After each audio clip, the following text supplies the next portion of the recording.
Asmat Gurubhyo Namaha, Asmat Parama Gurubhyo Namaha, Asmat Sarva Gurubhyo Namaha. So we're continuing with our discussion of the 4th chapter of Hari Bhakti Vilas. And last time we discussed about noonday duties and midday duties and taking a bath in the middle of the day.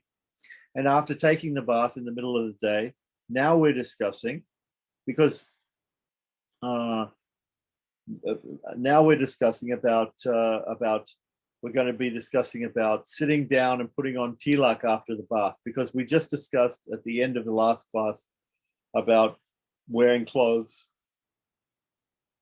putting on a fresh set of clothes after taking the noonday bath. And now we're going to talk about sitting down and putting on tilak.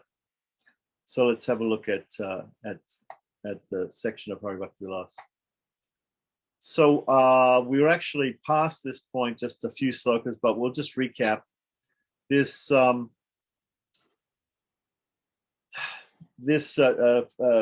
chapter 4, text 162 and 163 were about the pitam. And remember, I said that the pitam, the word pitam can mean the altar, but it can also mean a sitting place. It's basically anything that holds up something else, right? Even sometimes when we put the tilak on, the bottom part, which is on the nose, is sometimes called the pitam, which holds up the rest of it. Okay, so Purifying the Sitting Place was discussed in this book called, it's probably Varhavricha, but here it said Vahavricha. Transposing the V's and the B's is very common when we have these texts, which are sometimes transliterated from a Bengali script, even though it's Sanskrit. Okay, and the translation to that was, the asana of a sannyasi should be wide and shaped like a tortoise. For members of the other ashrams, the sitting place should be square and about 3 feet wide. The word asana. And it can be made of different things. Those who are wise avoid using asanas made of cow dung, clay, palasha or people wood, right, which are some sacred woods, and iron. So we don't know too many people who have these type of asanas, but what we're talking about is there are different types of asanas, and I think I mentioned also that in the 17th Vilas, when we discussed Puruscharya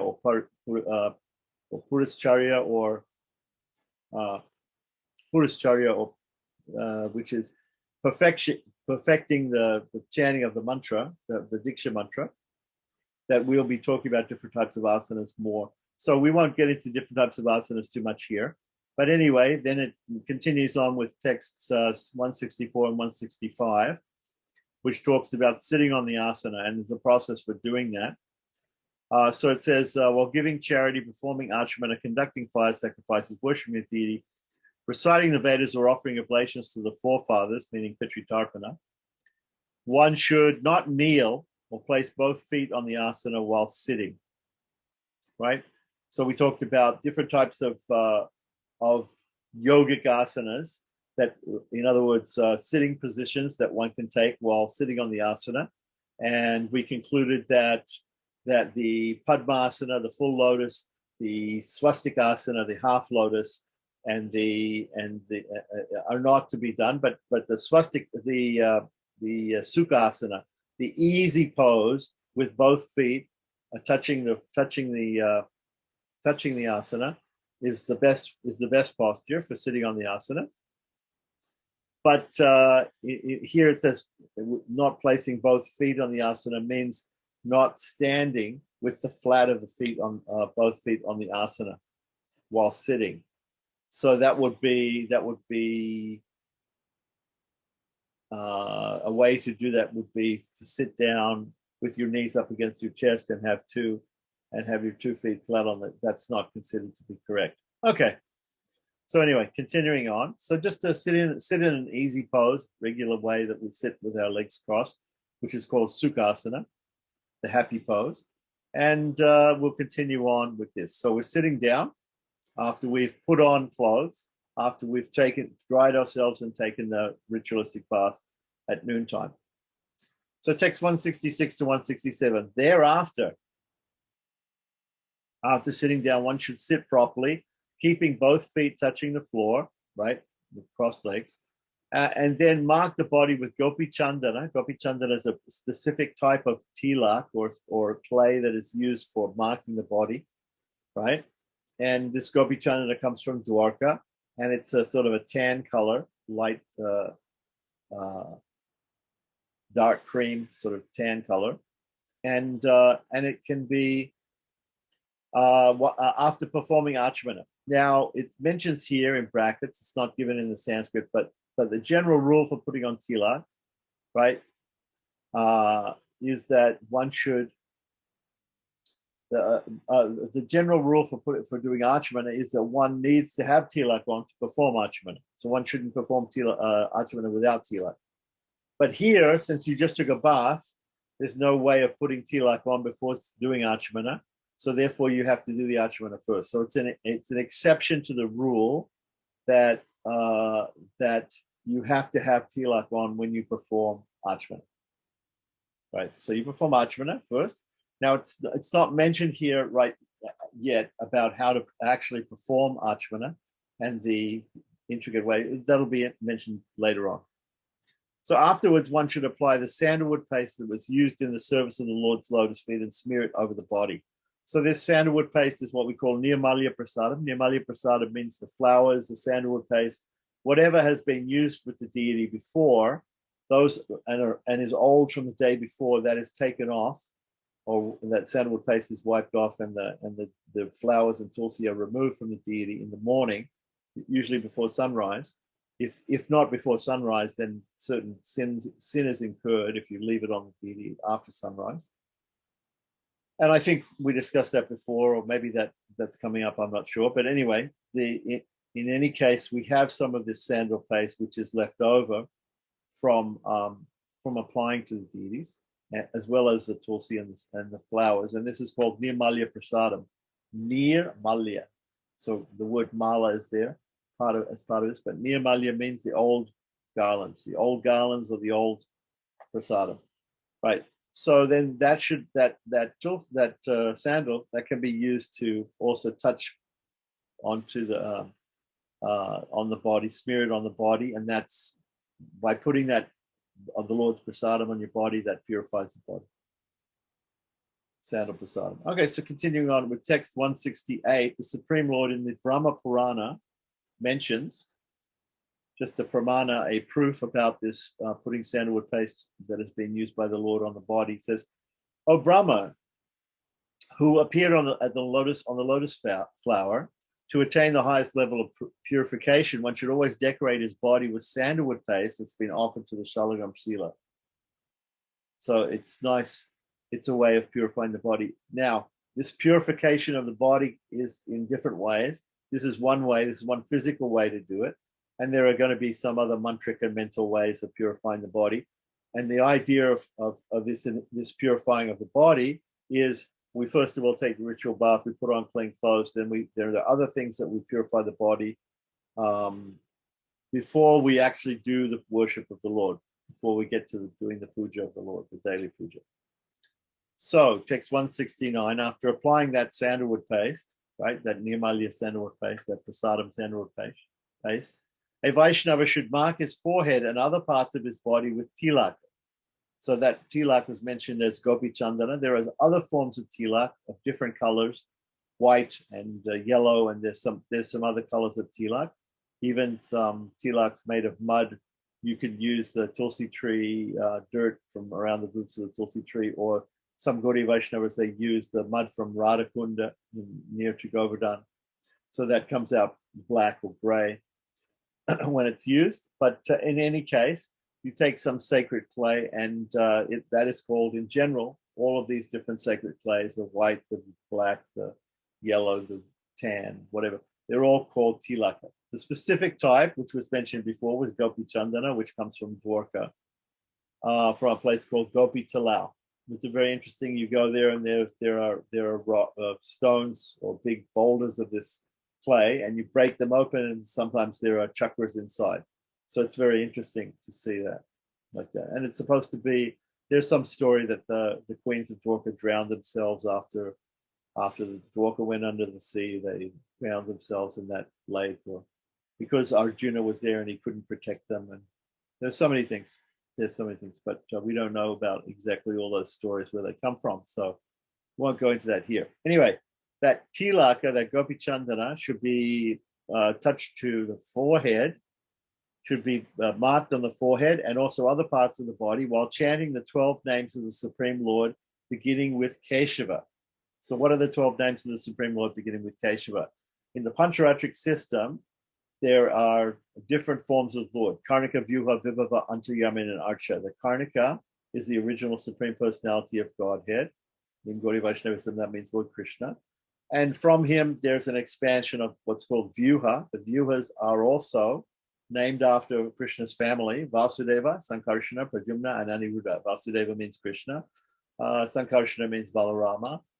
Pradyumna means the son of Krishna, and Aniruddha is the grandson of Krishna. So these are all names of forms of the Lord from Pancharatra, but also names in Krishna Lila of different people, different avatars of the Lord.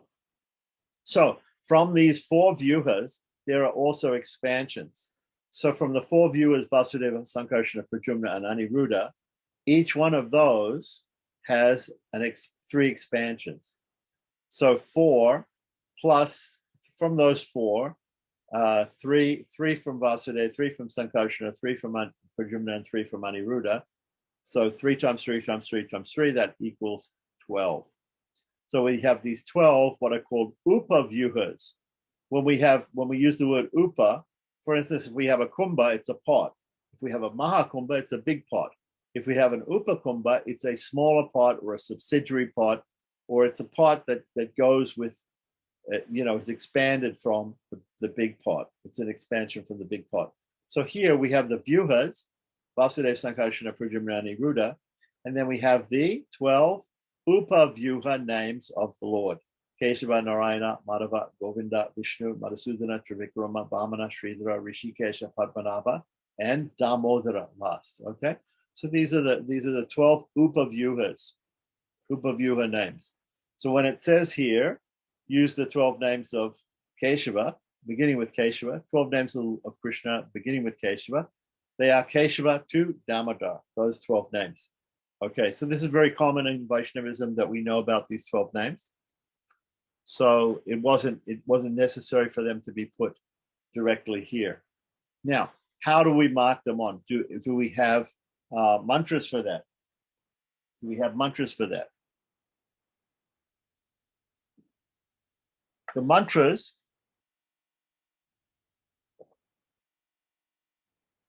can be very simple.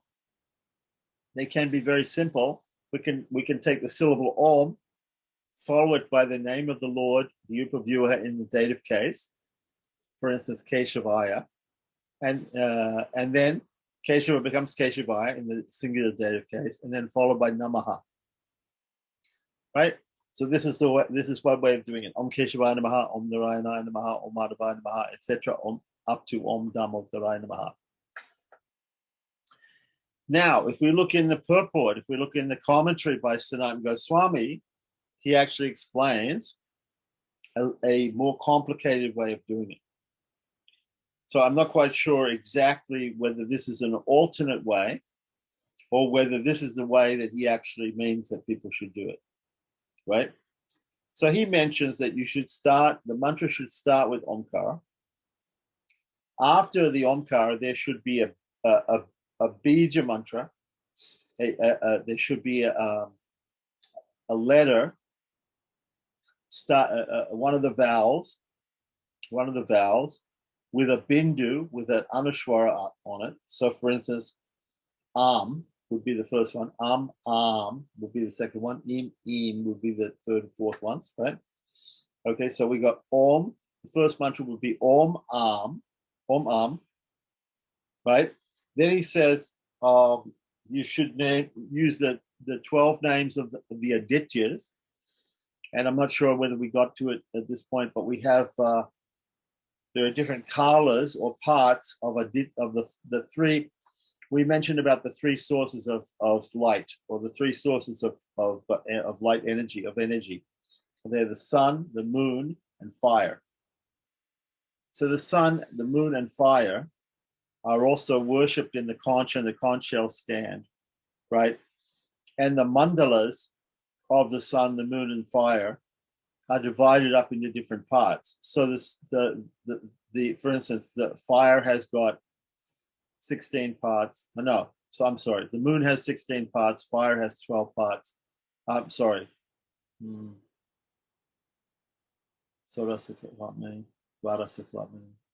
And Dasika, 10 parts. Fire has 10 parts. Fire has 10 parts. The moon has 16 parts, and or kalas, and fire, and the sun has 12 parts. The 12 parts of the sun are the 12 suns, are like the 12 zodiac signs. Okay? So the names of the 12 suns, the 12 kalas of the sun, start with Datri, right? With Datri. So then we have to add then. So after Om, Datri Sahitaya. Sahitaya means along with, right? Then Keshavaya, right? Then along with that, we have to also mention not just Keshava, not just the name of the Upavyuha, but the name of the consort of the Lakshmi, who is the consort to the Upavyuha. So that is in this case Kirti. So Keshava and Kirti. The wife of Keshava, or consort of Keshava, is Kirti. So the example of the first Tilak mantra, according to the Digdarshini Tika of Sanat Goswami, here's the full mantra for putting Tilak on the forehead. Now, this could be just a nyasa, or it could actually be when we put the Tilak on. So it could be when we put the Tilak on, or it could be just we touch that, or we meditate upon all these things when we say this mantra. Here's the mantra. Om, Datri Sahitaya, Keshavaya, Kirtyai Namaha. That's the actual mantra that's the mantra for that Tilak, for that, the forehead Tilak. So obviously this is quite complicated, and nowadays we see mostly Bodhi Vaishnavas, they're not using these lengthy mantras for doing yas or for doing putting on Tilak, but this is actually mentioned in if you read the text, you'll just see this. It just says here in this text, just using the beginning, chanting the 12 names. The 12 names will be Om Keshavaya Namaha, Om Narayana Namaha, Om Madhavaya Namaha, right? Or even, it doesn't even say here to use Om and Namaha or put the dative case. So you can just say Keshavaya Narayana Madhava. But that's why Sanatana Goswami gives the purports, and in the purports he explains that we have to do it in this way. So Om, Datri Sahitaya, Keshavaya, Kirtyai Namaha is the mantra for the forehead, and etc. There are another 11 names, another 11 mantras. So what I'll do is I will write them out in because he hasn't given them here. So it will take me some time to write it out in full, if anybody's interested. And that's the way. Okay, so now let's continue on. Okay, so text 170 and 173 come from Padma Purana in the Uttarakanda, the later part of Padma Purana, where this mantra is given. Now, this mantra is sometimes used. Yeah, and let's see. Yeah, so we're talking about putting on tilak here. So this mantra is used sometimes while making the tilak paste. How do we make the tilak paste? We get the gopi chandana, we get a lump of it. Normally we don't get it in powder form, but we get it in a stick form. We put some water in the left hand, palm of the left hand, and with the right hand we're going to clockwise, we're going to rub the gopi chandana in that water and make a paste before we put it on, like that. Now, there are some other prayogas which are done by Sri Vaishnavas, where to consecrate the left hand, you have to consecrate the left hand because the left hand is considered to be a non-ritualistic hand, or dirty hand, dirty ritualistic, not ritualistic, not to be used with rituals. So you have to consecrate the left hand. You have to then, when you make the paste, you have to write the Narasimha Bija Mantra Shrom in the Tilak before you put it on. So these are all for extra protection or whatever. Tilak is considered to be a type of protection, as well as showing that we are Vaishnavas. A symbol, what we call a Vaishnava Chinna, showing a symbol that's showing that you're a Vaishnava. Anyhow, getting back to this point, that's what some other Vaishnavas do, Sri Vaishnavas do. And here, in this particular set of slokas here, sometimes people chant this when we make the paste. So lalate keshavam dhyayan narayana matodare vakshastrali madavam tu govindam kuntakopa kevishram cha dakshina kaksho bahu cha marasudanam trikramam kandare tu vamana vamapashvake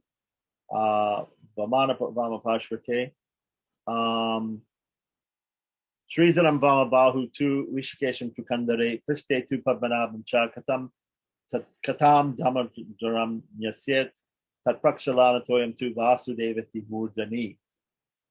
So actually there's 13 names which are mentioned here, and the last, and they're all, and also what it mentions is, it mentions in these slokas the places where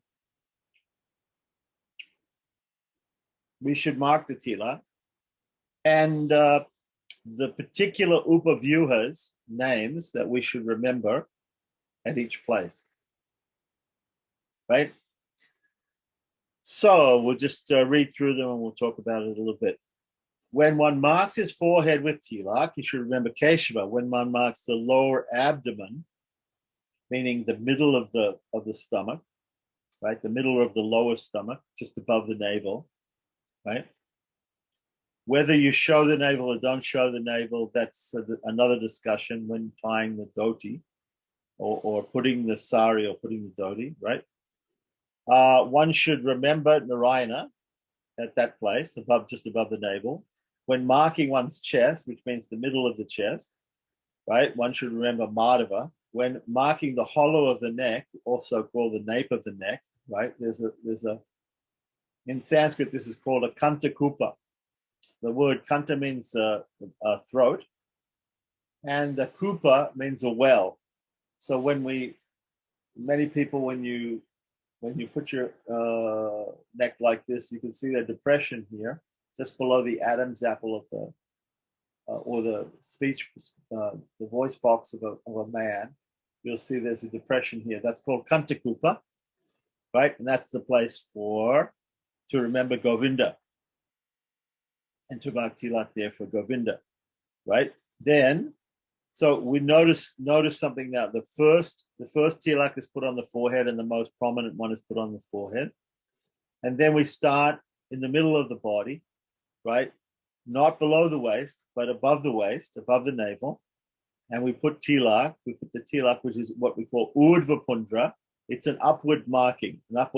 So we put the marking on upward, right? Not horizontal. The Shaivites, they make that's going to be discussed in a minute too. Also, putting horizontal, that's not to be done. But we put it up. We put it upwards, urdhva pundra. And not only do we put urdhva pundra, but the markings are put on one by one in an upward fashion. So after we put it on the forehead, then we go in the middle of the body, up, up, up, and up, like that. Except in the back, somehow it's up and then down, which is not the way other Vaishnava Sampradayas. This is specific to the Gaudiya Sampradaya, that the two markings on the back, they first mark, in Gaudiya Sampradaya, first mark the top one and then second mark the bottom one. Whereas in other Vaishnava Sampradayas, they mark the bottom one first and then the top one is Damodara. Last one, okay? So that's just a different thing here. Okay, so we come to that. So we back to the nape of the neck, or the hollow of the neck. One should remember Govinda. Lord Vishnu is then remembered when marking the right side of the belly, right? So next to on the right side of the right side. Now we notice whenever we do nyasas, whenever we mark tilak or whatever it is like that, whenever we do anything, we first of all, if we have to, we may do the middle thing first, but then if there's a right side and a left side, or a left side and a right side to do, the right side is usually done first and then the left side. So we did the middle. We did Teshawa in the middle of the forehead. Then we did the middle of the stomach, the middle of the chest, and the middle of the neck.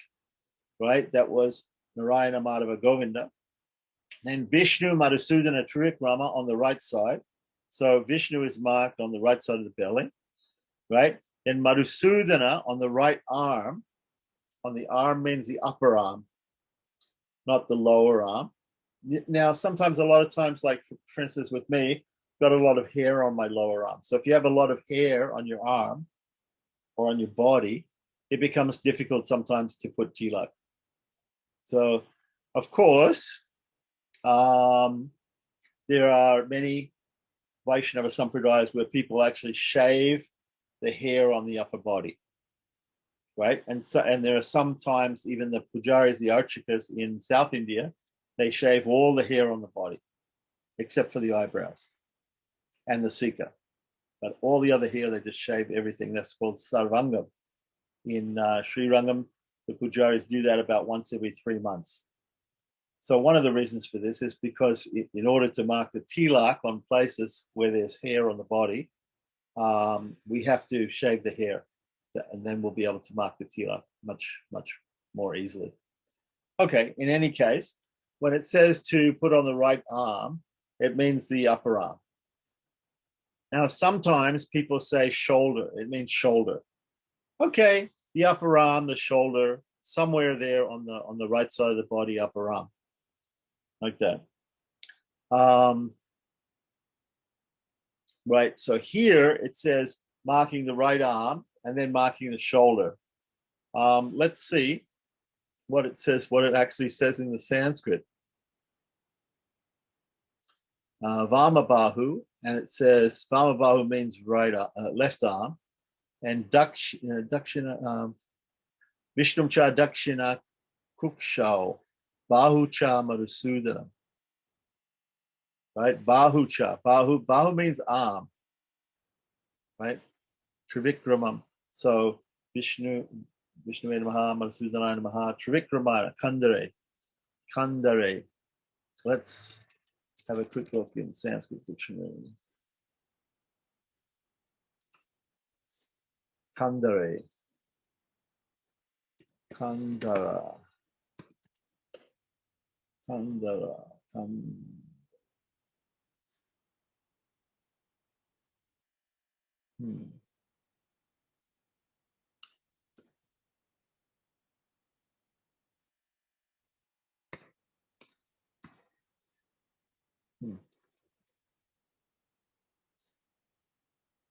Well, I'm going to look that up later. But anyway, it can be, okay, so some people, they mark on the arm and then they mark on the shoulder like that. More generally, Vaishnavas, especially Sri Vaishnavas, they're marking on the upper arm and then the side of the neck. The side of the neck, the right side of the neck. So Gaudiya Vaishnavas tend to mark it a little bit, maybe Gaudiya Vaishnavas, maybe Madhvas also, Gaudiya Vaishnavas and Madhvas, marking the side of the upper arm, but also then the shoulder with the next one, Madhusudana. Okay. All right. So after we do the shoulder, then right shoulder, then we're going to switch down to the left side of the body. So Vamana should be remembered by marking the left side of the belly, Sridhara marking the left arm, and Rishikesha the left shoulder, or in the case of Sri Vaishnavas or some others, the left side of the neck. So then it says Padmanabha and Damodar should be remembered when marking one's back. So it's interesting the way they did the translation here. They don't actually indicate here which one is up and which one is down. But if you look in the Sanskrit, it says Priste tu Padmanabham cha. Priste means back, right? When we do nyasa, we say Karatala, Karaprista. right? So this is the Karatala. Talatraya. When we wake the deity, we clap 3 times, right? Make a sound. So Tala is actually clap, right? So this word Karatala means a hand clap. Yes, we have these things called kartals, which are hand symbols. But what the word actually means is Karatala, hand claps. And it's come to mean symbols also. Okay, so this Karatala, right, is the front of the hand, Karatala, which we clap with, and then the other part of the hand, the Karaprista, is on the other side. The back of the hand is the back of the hand. So Prista means back, is my point. So Priste tu Padmanabham cha means we mark Padmanabha on the back, right? Then it says Katyam Damodaram Yaset. Katyam. Now Kati, I believe Kati means waist. Let's see if we see. And you already looked for Kandare? This is clear? I didn't look. Okay, so It I just means look at neck. It means Kandare neck. means you looked it up. So Okay. they translate it with shoulder, but it means neck. It means neck. Yeah, okay, it means neck. That's what I thought. Okay. So Kati, but Kati is feminine and it means hip or buttocks. So hip, it means hip. So on the hip. So it means the back. Obviously, you're not marking tilak on your buttocks, but hip, on the back, it means the lower part of the back. So here it's very clear that if we take this quotation from Padma Purana, which the Gaudiyas reference, right, they're saying that one should be marked on the back and one should be marked on the waist, on the hip. The waist is around where the back waist, right? Now, the thing is, I believe that the Sri Vaishnavas, they're marking Damodar on the back of the neck, and then the other one is on the back somewhere, but or on at the same level, let's say, as the front ones, the 3 on the front are marked. So also down below, but in this case, it's for the Gaudiyas, it's reversed. They do Padmanabha up and Damodara down. Whereas the Sri Vaishnavas and other Vaishnavas, they're doing Padmanabha down and Damodara up to keep in the same method of going up, like that. Okay, so it's interesting that we have 3 on the front going up and we have only 2 on the back. Interesting. Anyway, then continuing on, it says at the end, one should take a little water in his hand and wash off the tilak. So take some water, wash off the tilak off the left hand like that, and then pour it on the head while chanting Vasudevaya Namaha. Okay, so this is beyond the 12 names. The 13th name is Vasudeva. Now let's see what it says here in the Sanskrit. It says Tat Prakshalana means washing with toyam. Toyam means water. Washing with water. Prakshalana means to wash. Right? So washing that with water. Washing that with water. Vasudeveti. Vasudeva iti. Murdani. Murdani means the head. On the head. So on top of the head, after washing with water, just touch and say Vasudevaya, Om Vasudevaya Namaha.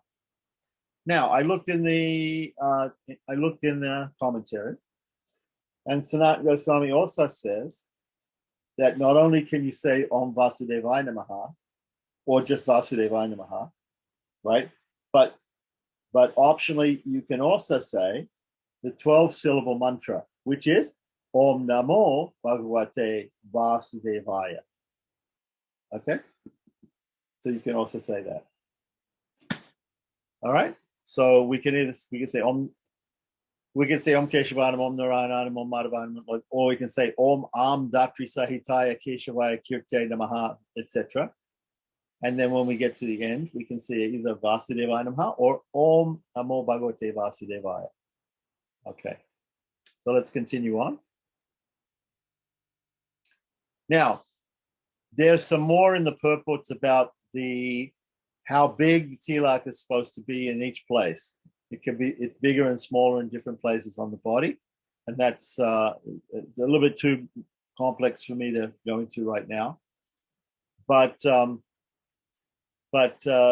course, there are different ways of marking the tilak, especially the different shapes of the leaves that are put underneath the Lord's footprint on the forehead, and also on other parts of the body, right? By the Gaudiya Vaishnavas, by different sects of Gaudiya Vaishnavas. So we won't go into that. What he tends to say here in Hari Bhakti Vilasa is he says you should follow your sampradaya, meaning your particular sect or lineage, and how they put on the tilak, what shape they make the markings. Okay, so now continuing on with text number 174, it says, one should put tilak on his forehead first. This is the rule. Okay, so then the other ones follow in the order that they're given in the Upavyuha order. Then one should put tilak according to the above mentioned procedure. Okay. Text 175. And here you'll see in 175 it says, Sampradaya Anusarataha, following one Sampradaya. Right? And then it talks about Nyaset Kirita, saying a mantra while touching the head to attain siddhi or perfection. All right, so after marking his body with tilak in this way, according to the rules and regulations prescribed in one sampradaya, a devotee should perform the Kirita Mantra Nyasa. The Kirita means a crown.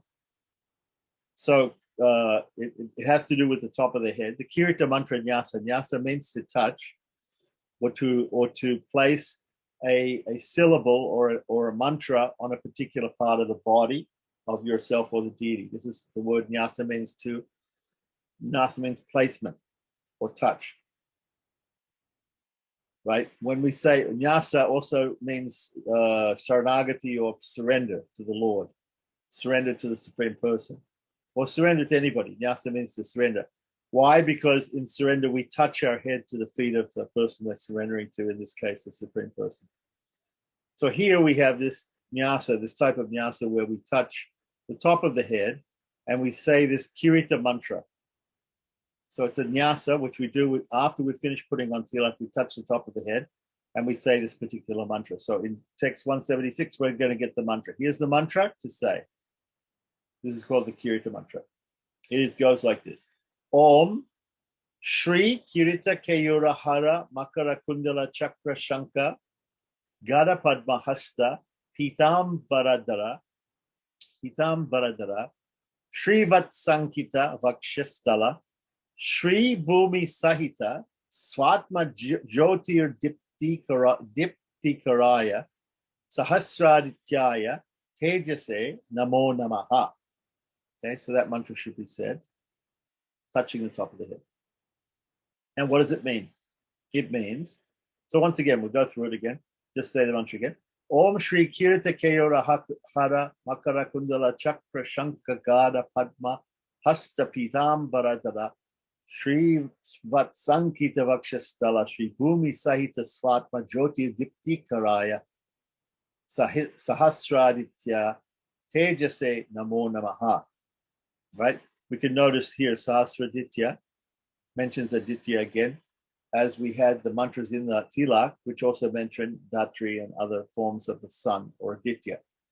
So here we have, I offer my respectful obeisances, my repeated obeisances, unto the Supreme Personality of Godhead, who is decorated with a crown, armlets, right, on the arms, right, necklace, fish-shaped earrings, makara kundalas, yeah, in whose hands are held the conch, disc, lotus, and club and lotus, who is dressed in bright yellow garments, pitambara, right?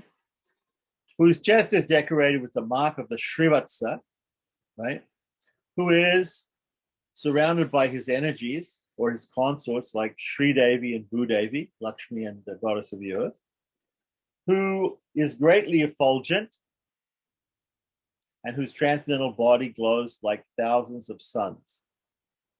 Okay, so I'm not surprised that probably most Gaudiya Vaishnavas, they don't do this Kirito Mantra Nyasa after putting on tilak, because it's obviously a description of Vishnu and not a description of Krishna. Specifically a description of Krishna, because it has the mention of the 4 weapons of Vishnu, and Sri Devi and Bhudevi as being associated with Lord Vishnu, the consorts of Lord Vishnu. Okay, so anyway, this is perhaps we could say it's a optional thing for Gaudiya Vaishnavas. Okay, so this is called Kirito Mantra Nyasa. So continuing on with text 177. So now we're going to talk about how decorating the body with the marks of tilak, especially the Urdhva Pundra, which goes up and not the horizontal one that the Shaivites use. And there are Ganapatyites and there are other people who use different types of tilak, but specifically the Vaishnava tilak, which goes up, which is drawn upwards on different parts of the body. We're going to talk about how this is eternal, or this is a thing that we should do nitya every day or eternally. So in the Padma Purana also it's mentioned that the Supreme Lord says, "O Brahmana, while worshipping me in the morning and evening, while performing sacrifice, or simply for his own auspiciousness and protection, right? So remember I was saying that tilak is also considered to be just like a protection. It's a type of kavacha or shield, mantra shield. My devotee shall mark his body with tilak every day." Right? So we have here, how's it mentioned here? It's mentioned homaka, at the time of doing homa, at the time of doing my puja, etc. Sayam prata, in the evening, in the morning. All these sort of words are being used here. Right? Marking of the body with tilak destroys all fear. Bhayapaham. That would go pundram, bhayapaham. Destroys all fear. Okay. So continuing on with text 178. Narada, the great sage Narada, has said in the same literature means Padma Purana, right? He has said, Yagyo dana tapo homaha swadhyaya pitri tarpanam vyartam bhavati tat sarvam murdva punram sarvam. So it should be, I think the sarvam should be there on the third line. We should have the M here, and this should be urdhva pundram vina kritam. Right. If one offers sacrifice, homaha, charity, danam, undergoes austerity, tapaha, right? Studies, swadhyaya, right? Or offering oblations to the forefathers, pitri tarpanam. This is a very good pramanam. Right. Without putting on tilak, all these activities are rendered useless. Shouldn't be done. Right. Continuing on, text 179 to 180 from the Uttarakanda, again of the Padma Purana. It says, a person who performs any activity, such as worshipping the deities, without putting on tilak achieves no tangible benefit. There is no doubt about this. Know for certain that a person who performs his sandhya rituals, where does it say here? Sandhya karmadikam.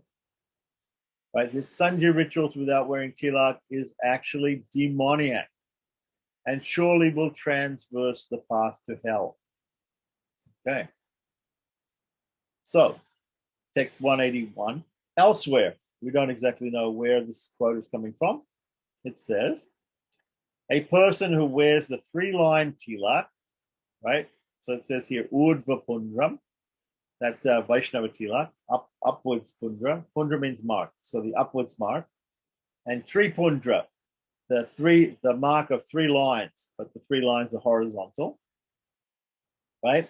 The person who wears the 3-line tilak instead of Vaishnava Tilak is the lowest of men, Naradama. Krishna uses this word in the Bhagavad Gita, Prapadyante Naradama, right? Naradama means the lowest amongst men. Adama means low. Nara means man. Because of ignoring the rules governing putting tilak on one's body, which is the abode of Lord Vishnu, right? The body itself is the abode of Lord Vishnu. How? Because the Paramatma is situated within the heart of every living being. So because the Paramatma was the Supreme Person in his form of all-pervading Paramatma, is situated within one's heart, therefore the body is like a temple of the Lord and has to be decorated like the temple of the Lord with the Vaishnava Tilak markings.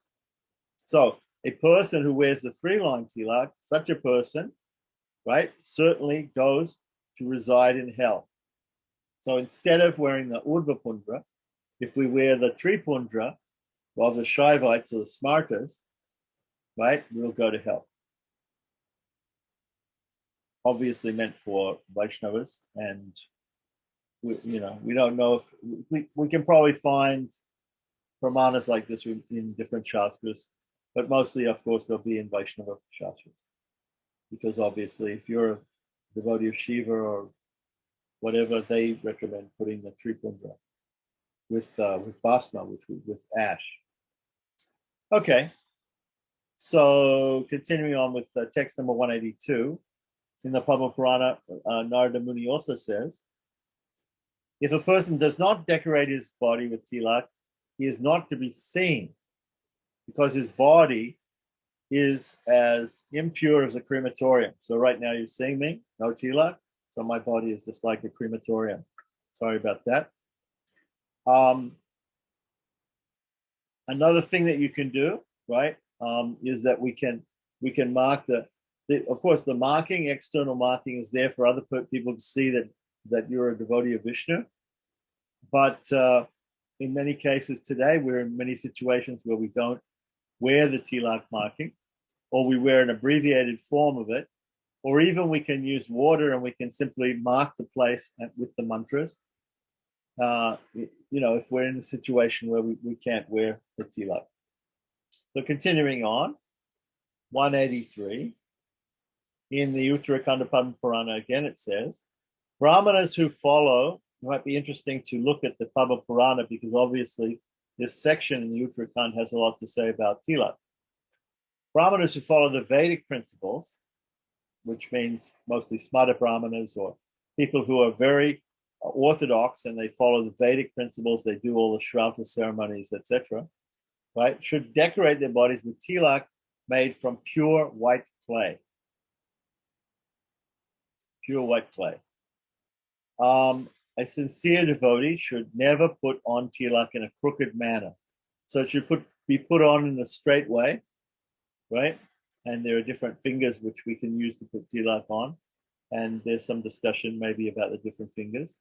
But here it's suggesting that the tilak should be put on with white clay. Okay, so once again, I mentioned that there is a dark clay from Radhakund, there's white clay, there's yellow clay, there's a tan colored Gopi Chandana. Normally, you follow, again, Sampradaya Anusarena. We follow the lineage that we've been initiated into, and at the time of initiation, the guru is going to actually show you how to put on tilak. Right? This is a normal thing that in Vaishnava initiation, the teacher will instruct the student how to put on the markings of the particular lineage. And before initiation, the student actually doesn't have the right to wear the markings of the particular lineage. Anyway, continuing on. So it shouldn't be put on in a crooked way. And here is just mentioning that some Orthodox people, they use the white clay. Text 184 to 185 from Skanda Purana. It mentions a person should not wear crooked tilak even if he's about to die. nor should he chant any names other than the holy names of Narayana. Obviously, people who put on the Shiva Tilak, when they put on the Shiva Tilak, they say other names, they say names of Shiva. A Vaishnava should honor the remnants of Lord Vishnu's flower garlands. Again, we were talking about the Nirmalya. Here it says, Daryad Vishnu Nirmalya. One should put on the body, or one should carry, Darya means to carry, the Vishnu flower garlands. And so you should smell the incense. Dupashesha Vilepanam. Okay, Dupashesha Vilepanam. Okay. This is interesting. Okay, Dupashesha Vilepanam. I think the only Gaudiya Vaishnavas who do Dupashesha Vilepanam are the followers of Gopal Bhatta Goswami, the Radharaman Goswamis. They do Dupashesha Vilepanam. What is Dupashesha? Dupa means incense. How do we offer incense to the Lord? We take charcoal, we take burning coals, and we put fragrant substances like frankincense or sandalwood powder on top of the burning coals, and this creates beautiful smelling smoke that is offered to the Supreme Lord. This is called dupa. So dupa shesha means what's left over from that. The shesha is the thing which is left over. So dupa shesha means that after you've finished offering that dupa, you have some ash or you have some charcoal which is left over. That charcoal can also be rubbed with some water, and we can take a stick, a small stick like a toothpick, and we can also put a black line in the middle of the tilak. In the middle of the tilak, we can put this black line. This is called dupashesh. So of course, Sri Vaishnavas mark a line in the middle of their tilak, but that's for Lakshmi. This is not for Lakshmi. This is dupashesh. This is actually a type of prasadam, and it is offered. It is the prasadam that comes from the leftover dupe, charcoal, which is used to offer to Radharaman. And the Radharaman Goswamis will sometimes they'll mark a black line there in the middle. And sometimes in an abbreviated form, they don't put on the rest of the tilak. Usually they do put on the rest of the tilak, and then they put the black line, but sometimes they just put the black line. So the dupashesha itself is considered enough. This is a type of prasadam of the Lord. Dupashesha vilepana. Yeah, very interesting. Okay, so and sandal paste. So sandal paste. So sometimes they also take leftover kumkum or sandalwood paste from the Nirmalya of the Lord, prasadam, and you can put a dot. So fully speaking, Gaudiya Vaishnavas could wear the tilak with the leaf and everything. Then they could add to that this dupashesh black line, and they could also add some chandan as a dot, a bindu, chandan and kumkum to the middle of the black line, like that, in between the two things. That would be possible for mostly we'll see probably some people who are following Radharaman Goswami wear that type of tilak. In any case, again, Sampradaya Anusarina, we follow Shishtachara, we follow the previous people in the particular lineage as to how we put the marking of the tilak on. Okay, he should wear the Vaishnava tilak using Gopi Chandan if available. Okay, so continuing on. In the Kartik Mahatmyam, or the glories of the month of Kartik, October, November, in the same literature, which means, what was it, Skanda Purana? Skanda Purana, yes, in Skanda Purana. It's also said, one should not see a person whose forehead is not decorated with Vaishnava tilak. So just like I don't have my tilak on right now. So if you see a person like that, what should you do? When you're viewing this video and you see someone without tilak, right? Or tilak markings, right? Even if that person has put the water or whatever it is and chanted the mantra, still, if you see that there's no tilak markings, what should you do? If one so happens to do so, he should immediately look at the sun. So the sun is a purifier. The sun, the wind, certain things are purifiers. So the sun is a purifier. So immediately you see something, something which is not considered auspicious, which is considered inauspicious, a person not wearing tilak, you should look at the sun and the sun will purify you. The Lord Srimanarayana is there within the sun. Madhyavarti, in the middle of the Surya Mandala, Mandala Madhyavarti, right, is Narayana Sarasija Sanasani Vistaha. He is sitting there, Srimanarayana, Surya Narayana, and he's going to purify you. Lord Hari and Lakshmi Devi also are said to reside within the Tilaka. So, of course, for some Vaishnavas, like the Sri Vaishnavas, they also mark the place of Lakshmi. But in any case, we saw here that in the purport, in the Digdarshini Tika, Sanatana Goswami mentions that we can say the names of the consorts of the Upavyuhas while we're putting on the tilak. So there's no doubt that Krishna and his consort, or Hari and Lakshmi, are there in each one of the tilaks. They reside there in each one of the tilaks, and we should meditate upon them. So when we say Om, Am, Datri Sahitaya, Keshavaya, Kirtyai Namaha, we should think of Keshava and his consort Kirti as being manifest in that forehead tilak. And the same for all the other tilaks.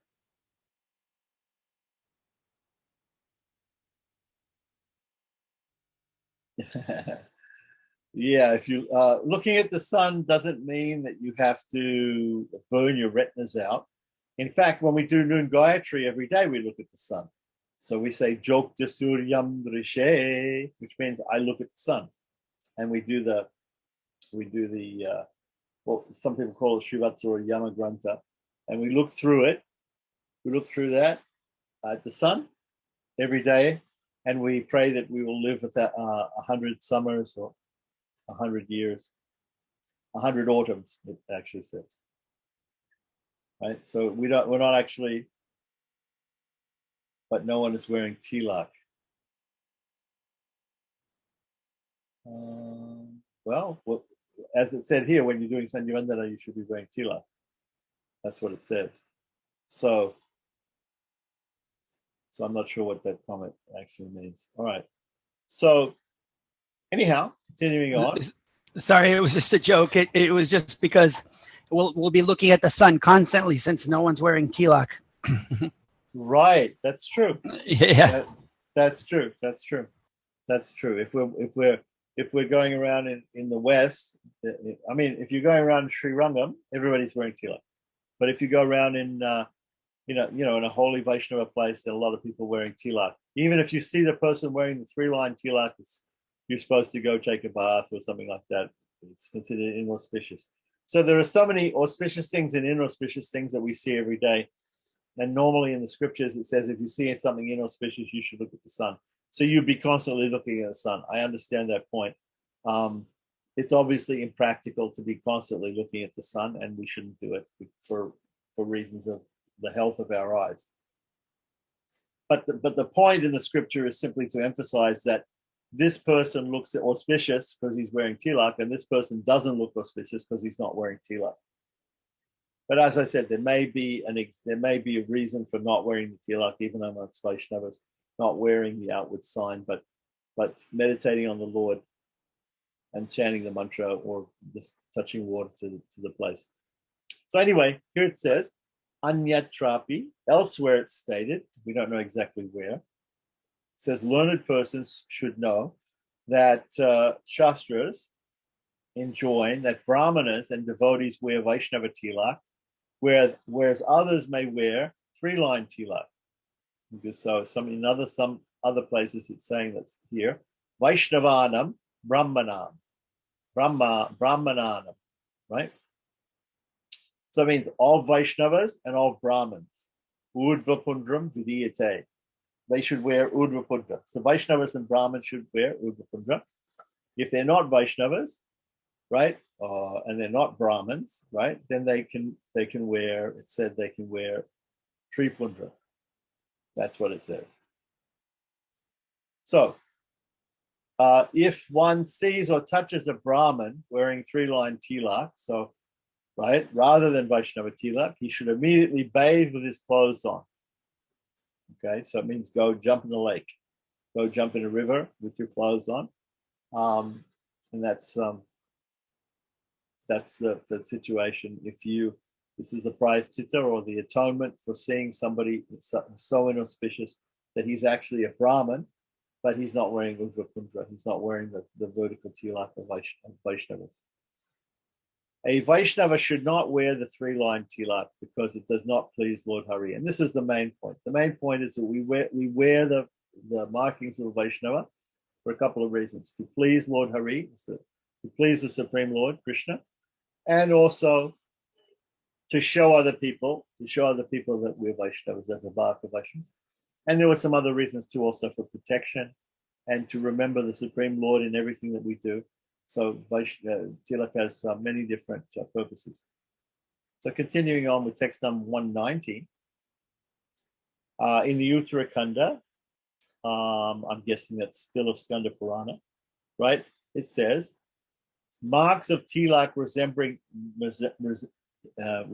the banyan leaf, bamboo leaf, and the bud of a lotus flower are most enchanting. So here it's talking about the actual shape of the leaf below the tilak, or it could be the shape of the tilak on the different parts of the body, which is, there are, I have actually got some descriptions in the Pancharatra, which are made into diagrams, which show different forms of tilak that might look like a banyan leaf or a bamboo leaf. Or a bamboo leaf is very sort of sharp and long. So sometimes you see that on the nose, some people do that. The bud of a lotus flower tends to be more round. The banyan leaf also tends to be more round. So, and some people say tulsi leaf, whatever it is, they're different. Again, we follow our sampradaya. We follow the lineage that we're initiated into. Okay, so now we're going to get a Mahatmyam. A Mahatmyam means a glorification of the wearing of tilak, or not just tilak, but Urdhva Pundra, the Vaishnava tilak, because we can also say that the Tripundra, the horizontal Shaivite tilak, is also tilak, but it's not. Normally we say it's bhasma, it's ash, and we don't consider it to be tilak. But we've seen that we can also use ash, what's called dupashesh, for Vaishnava tilak.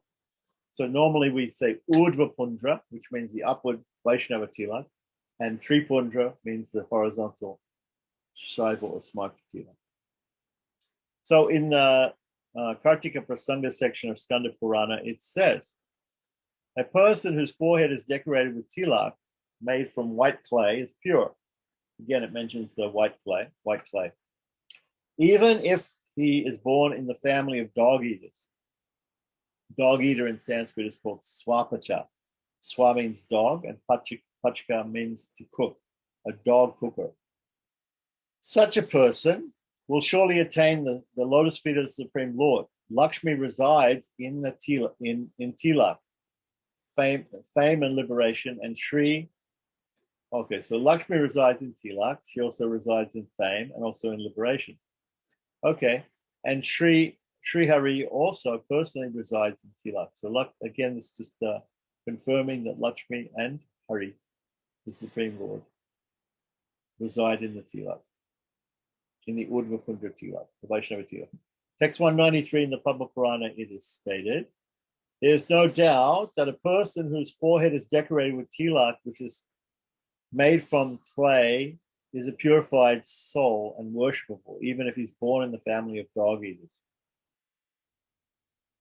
So text 194 and 195, a conversation between Lord Shiva and his wife Uma, or Parvati, right, comes in the Uttarakhanda of that same literature, same Purana. And it says, the beautiful space between the parallel lines of tilak, right? So there are two parallel vertical lines of Urdhva Kundra tilak, Vaishnava tilak, right, is the residence of Sri Lakshmi and Sri Janardana, the Lord of Lords. One should know for certain that the body marked with tilak is a sanctified temple of the Supreme Lord. Text 196, the Brahman who wears tilak becomes worshipped in Suryaloka. Suryaloka is, of course, one of the higher planetary systems, which is considered to be Swarga, or a type of heaven.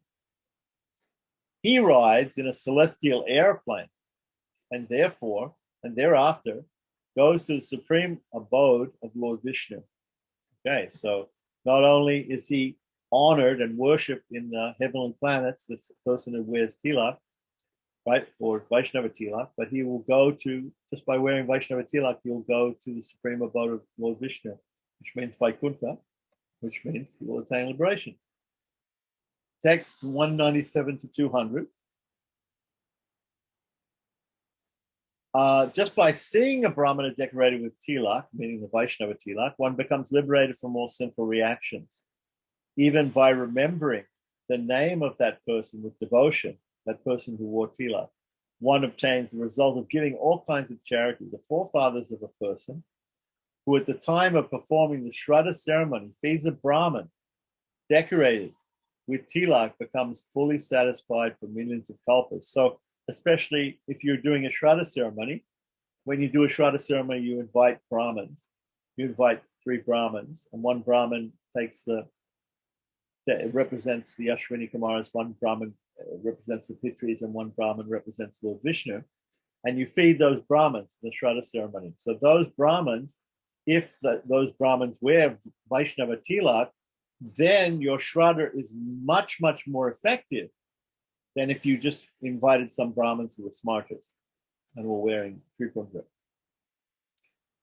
There is no doubt of this. One who performs the Shraddha ceremony after putting on tilak later resides in Vaikuntha for thousands of kalpas. Now, residing in Vaikuntha is usually a permanent situation, so I'm not quite sure why it mentions here that you would reside in Vaikuntha for thousands of kalpas, because obviously if you go to Vaikuntha, you never come back and you reside there eternally. But it's just a poetic way of saying that you're going to go to Vaikuntha and stay there for a long time. Any activity, including the performance of sacrifice, the giving of charity, performance of austerities, or the chanting of mantras, right? The chanting of mantras, right? So we're going to worship the Lord here. So we want to purify ourselves in such a way that we can chant the mantras and the prayers for worshiping the Lord. So it's very important to put on tilak, and then we'll be able to do the puja correctly. So chanting of mantras that is done after decorating the body with tilak certainly yields unlimited piety as a result. So we heard before there was some rule that if you don't wear tilak, everything you do is bad and inauspicious. And if you do wear tilak, then everything you do is good, is being mentioned here, especially the chanting of mantras. So, continuing on. Text 201, the Brahmanda Purana. Okay, so in the Brahmanda Purana, it's said, right? And actually, this has been printed over the side here, but it should be in the middle, right? This is the first line of the sloka. If a person is impure, ill-behaved, or engaged in sinful activities within his mind, decorates his body with tilak. Let's say a person is doing some bad things. He's not well behaved and he's engaged in some sinful activities. But if he decorates his body with tilak, he certainly becomes forever pure. Text 202. The Supreme Lord has said in the same literature, even if a person who decorates his body with tilak was born in the family of dog eaters or leaves this material body without having resided in a holy place, he travels by celestial airplane and enters my transcendental abode, where he enjoys an eternally blissful life. Continuing on to set 203. I personally deliver from hellish conditions 20 generations of that person's family, in whose house such a fortunate soul, as described in the previous verse, takes his meal. So, inviting a person to your house who wears tilak, like that, and having them take their meal in your house will liberate 20 generations of your family. So, text 204. These are all glorifications to get us to to adopt the system of wearing the Urdhva Pundra Vaishnav Tilak. Text 204, the process of putting on Tilak. Okay, so I thought we got the process before, but here again we're going to, from Brahmanda Purana, it's going to say, one should decorate his forehead with Tilak while looking at his face in a mirror or in water. If you don't have a mirror, you look in water, you can see your reflection. But one should never touch the Tilak with his fingernails. You should not touch your Tilak with the fingernails. Yeah? That's because the fingernails are considered to be unclean. All right, so now we're going to talk a little bit about, in text 205 to 206, we're talking about the different types of Tilak, right? And remember, an angula is the width of a finger. So maybe about 2 centimeters. Yeah? And this is the pramanam, right? Dasangula pramanam too. Okay, so there's different. So I guess he's taking 2 angulas as being an inch, right? Because it says here dasangula. A mark of tilak that is about 5 inches is called uttama, the best, right? That which is 4.5 inches long is called madhyama, and that which is 4 inches long is called kanista, or the least. So here it seems like they're giving different lengths of tilak, and obviously the forehead. It's not talking about the forehead. It's talking about other parts of the body where the tilak can be put on it in bigger or smaller ways. And that which is okay. So one should put on tilak according to the prescribed rules, but one should be very careful not to use his nails while applying. And it says here, nakahi means nakahi sprishet, right? Naka means nails, and sprishet means to touch. So we should not be touching the nails when applying tilak, touching the nails to the tilak. Text 207. In Padma Purana Uttarakanda, it says, the most fortunate unalloyed devotees of Lord Hari should decorate their bodies with tilak that resemble the lotus feet of the Lord, keeping a space between the 2 lines. So the tilak should resemble the footprints of the Lord, right? The 2 feet, the lotus feet. So some people put on tilak, it looks like just 1 foot, right? It looks like a U shape. And other people put on tilak that looks like the 2 feet. The 2 feet, which would be bigger, yeah, and would not necessarily be a U shape. If it comes on the nose, it would look like a Y shape. In the Sri Vaishnava Sampradaya, they have these 2 different types of tilak, the Y shape and the U shape, to represent 2 different sects. Okay, like that. But once again, the shape of the tilak is going to be according to the lineage that one takes initiation to. Sampradaya Anusarina. Okay, so we have, continuing on with text 208 to 212, it mentions, according to a learned opinion, black tilak awards one peace of mind.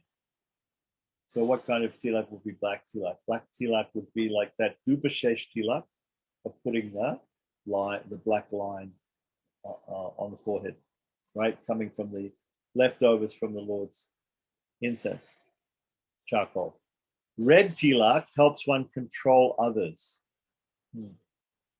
So if we are wearing some type of red tilak, yellow tilak gives one wealth, right? There is a type of Gorochana tilak which you can buy in Vrindavan, and it's made with it's pigmented yellow with cow urine.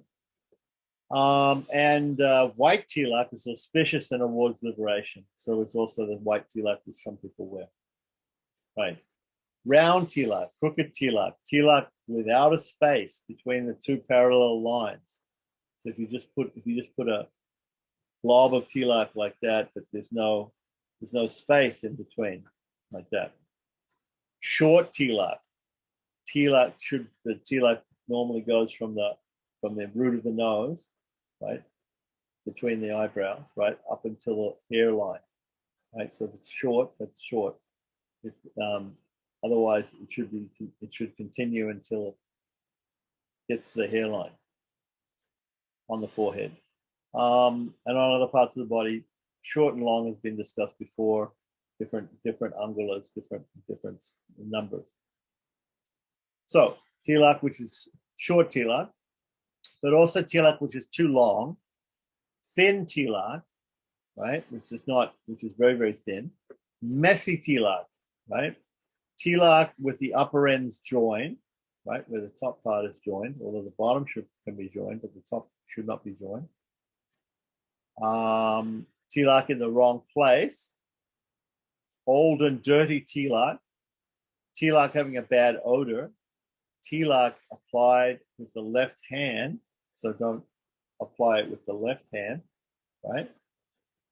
You can keep the paste in your left hand, but after purifying the left hand, but don't apply it with your left hand, apply it with the right hand, right fingers. And tilak applied by some means other than using the prescribed finger are all useless. So now we're going to talk about different fingers that we can use. Probably that's going to come up. So what about these tilak stamps? This would mean that they are useless? Did it mention about stamps? Did it say anything? I mean, there are these stamps one can buy and I know, I've used them. Yeah, sure. There are stamps not only of the tilak, but there are stamps of different things like the holy name or the lotus feet of the Lord or different things, tulsi. You know, I have a whole collection of tilak stamps, which I really should have pulled out of my altar and brought to show you today, but I haven't. But I have a whole collection of wooden and metal tilak stamps. In fact, in the Madhva Sampradaya, they specifically use tilak stamps, but they're not for marking the tilak. They put the tilak on with their fingers, but then they stamp different weapons of the Lord, the Shankha, Chakra, Gada, and Padma, the four symbols of the Lord, the conch, the chakra, the discus, the lotus, and the mace, right, the club on their body. And they also, and there's a Puranic description in one of the Puranas of where on the body you have to put that. I will find that and I will post that to the group, and you can see according to the Purana where these different symbols have to be placed on the body with tilak. And next to each one of them, there's a stamp with the Astakshara mantra Om Namo Narayanaya that Madhva's put on next to each one also. And there are also mantras to chant when you stamp those particular the different symbols of Vishnu and the different and the mantras and things on those places on the body. But this, of course, here we're talking mainly about Gaudiya Vaishnavas, and Gaudiya Vaishnavas, it's not mentioned to use stamps, but you could. We've seen that some Gaudiya Vaishnavas, they do write the holy names. Some people write Radhe, or they write Krishna, Radhe Krishna, or something like that on their on parts of their body with tilak. There was a guy, probably dead now, very old man, who used to carve these wooden tilak stamps at the end of Loy Bazaar in Vrindavan, and so I got a whole collection of those from him. So I don't see that it's wrong to use a tilak stamp. It's not mentioned here, but to actually do the tilak, to do the tilak with a stamp, it's very. Of course, the tilak stamp that we usually with the one with the tulsi leaf on the end, the wooden one, like that, you can't really do it on the forehead. You have to really do it with your finger on the forehead because the nose is at an angle. So it's not possible to do the stamp, whereas the other parts of the body, it's all flat. The skin is flat, so it's easy to do the stamp. Yeah, I don't think that's, these are all very minute rules here. So I don't think you can say it's wrong to use a tilak stamp. At the same time, the traditional thing is to put it on with the fingers like that. That's the traditional thing. So what else was I going to say about this? Stamping the body. of course, and we're going to read later on about branding the body with hot metal stamps. So we're going to talk about later on. It's going to talk in a minute. Right now, we're talking about marking the Urdhva Pundra, but we're also going to talk about the symbols of Vishnu, touching the symbols of Vishnu or Krishna even, or Rama. Sometimes people, they mark a bow, they mark a flute. I have Tilak stamps that are parrots and cows and whatever. So there's all sorts of Tilak stamps that you can do. So here, right now, we're talking about the Urdhva Pundra. So should we use a stamp for the Urdhva Pundra? It's unclear whether we should use a stamp or not, whether we can use a stamp for the Urdhva Pundra section of the Tilak. So I don't know. There's nothing specifically stated here against it. It's one of those things where it's not specifically forbidden in the Shastra, but it's also not specifically mentioned. Let's see what it says about stamping the body with the symbols and things. Maybe that'll say something about it later on. So one should begin applying tilak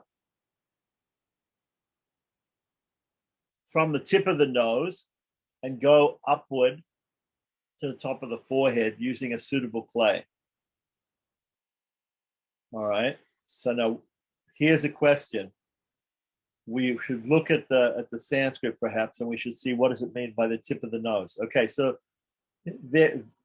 sometimes we say the root of the nose or the tip of the nose. Normally when we say the tip of the nose, we mean here, at the end of the nose, the bottom end. But it could mean here at the top end. The root of the nose is usually, if we want to say that the top end, we say the root of the nose, and this is the tip of the nose. So, but what exactly is the translation? Nasikayastro Bhaga. Nasamulam. See, Nasamulam. It says here, Nasamulam. That means the mula of the root of the nose is between the eyes, right? So has he translated? See here it says Nasika Mulam. Arabhya Nasika Mulam, starting from the Nasika Mulam. But down here it says the tip. It translates that as the tip of the nose. Yeah? So this is a wrong translation. He's translated as the tip of the nose. It's the root of the nose. Nasika Mula, the mula or the root of the nose is here, between the eyebrows. So how should we put on tilak? We should start from the root of the nose. So we start here and we go up. Start here and go up. If we have to add some leaf or something, which is for our particular lineage or whatever, a bamboo leaf or a tulsi leaf or a banyan leaf or a lotus leaf, if we have to add some different type of leaf underneath, that we can do just afterwards. That's fine. But the tilak itself, when we're doing it, it should start at the root of the nose and go up. The root of the nose, not the tip of the nose. What does it say here? One should begin applying tilak from the tip of the nose and go up to the forehead using suitable clay. The tip of the nose actually means 3/4 of the way down from the bridge of the nose. Okay, so he's I guess he's explained what it is up here. Okay, so exactly, I'd have to look at the translation and see what the Sanskrit actually says. We could ask. So we're supposed to start 3/4 of the way down the nose? I don't think so. That's not normally the way people do it. But here there's a statement like that. We can look at the Sanskrit. I'll get somebody who's better at Sanskrit than me to look at it, and we'll see exactly what it says. But I can't really comment on that right now. The tip of the nose means actually 3/4 of the way down from the bridge of the nose. I don't know. We'll have to look that up. So one should form 2 parallel lines beginning from the middle of the eyebrows, and moving upwards. Right. That's what we said before. So text 213. And once again, there's all these descriptions in the scripture, but you have to follow your lineage. And the guru will tell you how to put on the Vaishnava marking, which is being used in your lineage, in your sampradaya, or your sect. So Now we're talking about leaving a space between the two parallel lines of the tilak is important, is eternal, is daily. We should always do that. We should always do that. Leave a space in the middle, right? Sometimes we see in Indian culture, people put on a tilak where they just smear. They just smear kumpum, where they smear tilak in an upwards fashion. And that's considered a type of tilak that people do. So here it's saying there should actually be a space between, and that shouldn't be that smear. So a person in the Padma Purana Uttarakhanda, it says a person from a twice-born family who's fallen from his high position and applies tilak without leaving a space between the two parallel lines certainly abandons Sri Hari and Lakshmi Devi, who reside within that space. So the whole idea is that space is the place where Lakshmi and Narayana, or Sri Hari and Lakshmi Devi, we can consider Radha Krishna, are staying there. They're residing in that place. So if you don't give them a place to reside, then they won't be able to reside there. So that's the point of not smearing, just simply smearing the tilak, but actually leave it cleaning. And some people, what they do is when they put it on, they smear the tilak and then they take a cloth, which is slightly damp, and they scrape between and clean out in between the two lines of the tilak. That's also possible. And why would we take a cloth? Why would we take a piece of cloth with some water to do that? Because scraping it with our nails is forbidden, remember? So that's stated a couple of times before. We shouldn't use our nails.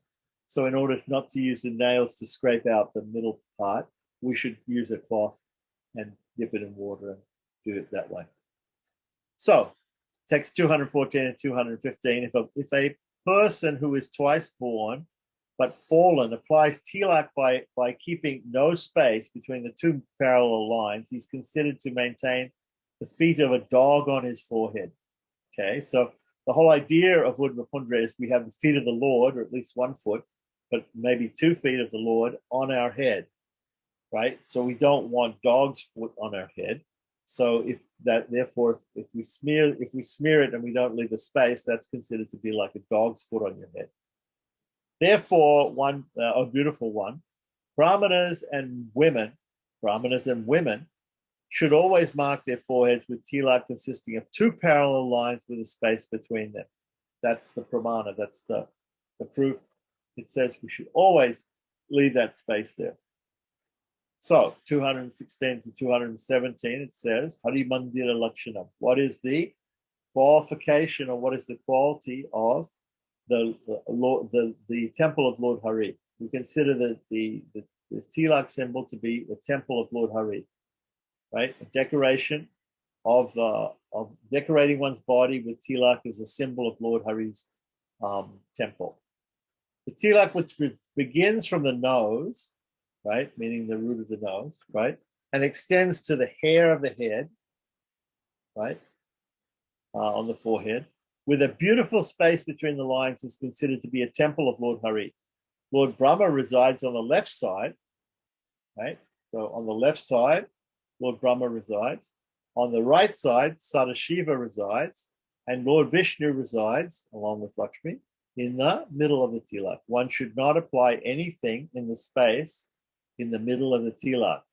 Okay, that's interesting because in many sampradayas they do actually put something in the middle. They put a dot or they put a line, but here he's giving a specific shastric pramana which says don't put anything in the middle of the tilak. Now, previously it was said that you should put this dupashesh, and we know that other sampradayas sometimes they put a dot or they put a vertical line representing Lakshmi. So this has to be done according to the sampradaya, according to the lineage, and the guru is going to teach that at the time of initiation to the disciple. So text 218, 219 from the Varaha Purana in the discussion of Seva Aparada. Now the Vayu Purana, did I say Varaha Purana? Vayu Purana. In the Vayu Purana, There is, I believe, I'm not sure whether this is the same as the section, whether that was the Varaha Purana or Vayu Purana, but there is a Purana that gives us 32 seva aparads. What's a seva aparad? An aparad is an offense, and a seva means worship of deity, could mean worship of the Vaishnavas also.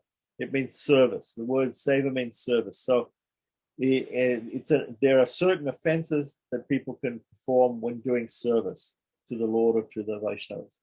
So there's a section called Seva Aparada, which comes in the Vayu Purana.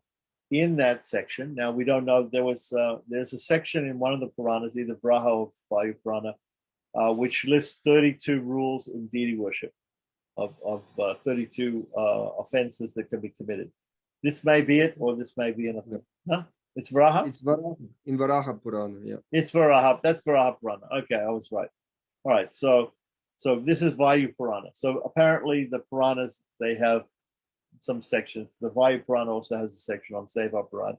So we're going to hear a little bit from that in text 218, 219. It says here, the following people commit Seva Aparada, right? Or offenses during worship or during service. Those who are engaged in the worship of Sri Hari without first marking their bodies with tilak. So that's number one.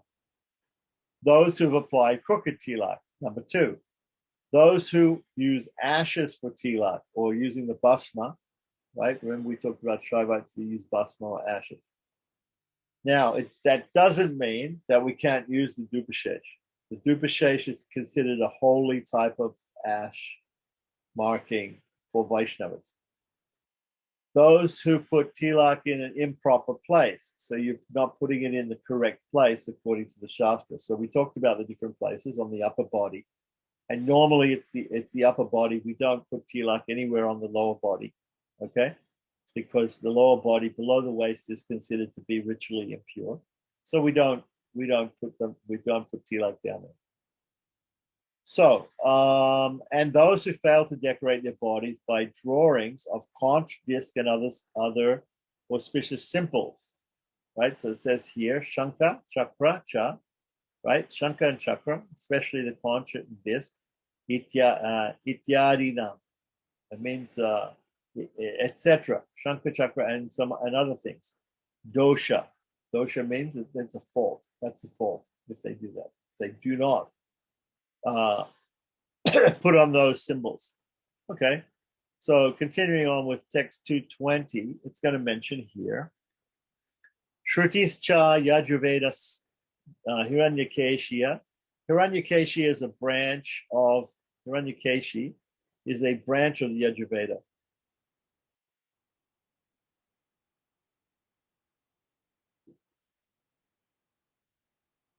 Hiranyakeshi is a shaka or a branch of the Yajurveda. I believe it should be Yajurveda. And in that place, it is stated, one who decorates his body with a drawing of Sri Hari's lotus feet. Harer Padakrantim, right? Is very dear to the Lord and is considered most pious.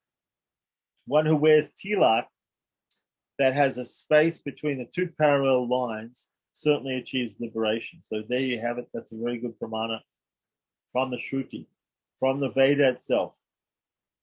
So we can say certainly that Vaishnava tilak is Vedic. It's Vedic. It's not just Puranic. It's not just Pancharatric. It's actually Vedic. Nice. So now we're going to say, here's the regulations or the rules from Shmriti about the proper finger for applying tilak. Right, so we haven't quite got to the point where we talk about stamping, but we're talking about the proper finger for tilak. So right here I can see Anamika being written. Anamika means the pavitra finger or the ring finger. So in Shmriti it said, in text 221, applying tilak with one's ring finger meaning what? The ring finger of the right hand, because obviously we don't use the left hand for applying tilak. The applying tilak with one's ring finger awards one his desired goal. Using the middle finger, the madhyama, gives one a long duration of life. Using the little finger, the kanistika, gives one good health. And applying finger with the first finger, meaning the index finger, awards one liberation. Okay, so there it is. That's from Shmiti, some Shmiti. I don't know which Shmiti Shastra it is. There are 18 Shmiti Shastras. So we could look it up and find out exactly where that Tarjani. So here it says Tarjani Moksha Sadhani. Right? That's the Tarjani. The word Tarjani, there are different names for the fingers. Tarjani means the cursing finger or the blaming finger. So when you point this finger at somebody, you see when you go to the temples, you see the Dwarpalakas, the doorkeepers of Vishnu, or any deity who has security guards guarding, right? They have their hand like this with the Tarjani pointing. The Tarjani means beware. It means it's a cursing finger. So it's step back and don't enter here, sort of thing. Be careful. That's the meaning. So that's Tarjani. The next one is Madhyama, is the middle finger because there's two fingers on each side, right? It's the longest finger. Then we have the Pavitra finger or the Anamika finger. Anamika means it has no name. But actually, some people call it Pavitra or the pure finger because we wear the Pavitra, the Pushagrass ring on it, right? And this is the ring finger. Then the little finger is this, of course, the smallest finger. That's called the Kanista. And then we have, of course, the Angusta, the thumb. The Angusta means a root. The thumb is also a finger. Then we have the Karatala and the Karaprista. These are the parts of the hand. So there's a pramana from Shmiti Shastra about which finger to use for putting on tilak. Continuing on, we're going to talk about here what type of clay to be used for preparing tilak. This is also going to be explained to you by the spiritual master at the time of initiation when he teaches you about tilak. But at the same time, it could be that you can't find that clay, so there might be other things which you could use as substitutes. So sometimes we give a rule and we say you should use this particular type of clay, but then we give a list of things that say, if you can't find that clay, you can use something else. So, Padma Purana, right, Uttarakhanda, gives all these different types of clay that can be used for tilak. One can collect clay from the peak of a mountain, right? For instance, in South India, we have this mountain, Melkut is a hill station, and the clay from there is the white clay, which true Vaishnavas often wear as tilak. The banks of a river, right, or the bed of a reservoir of water, in case, for instance, the Radhakund tilak, right? Roots of a bilva tree. Bilva tree is a holy tree to Lakshmi, right? The veil fruits are considered holy to Lakshmi. The tree actually produces leaves, which are used like tulsi leaves, but in the worship of Shiva, bilva. The word bilva is found in the Sri Shukta. That's why it's associated with Lakshmi.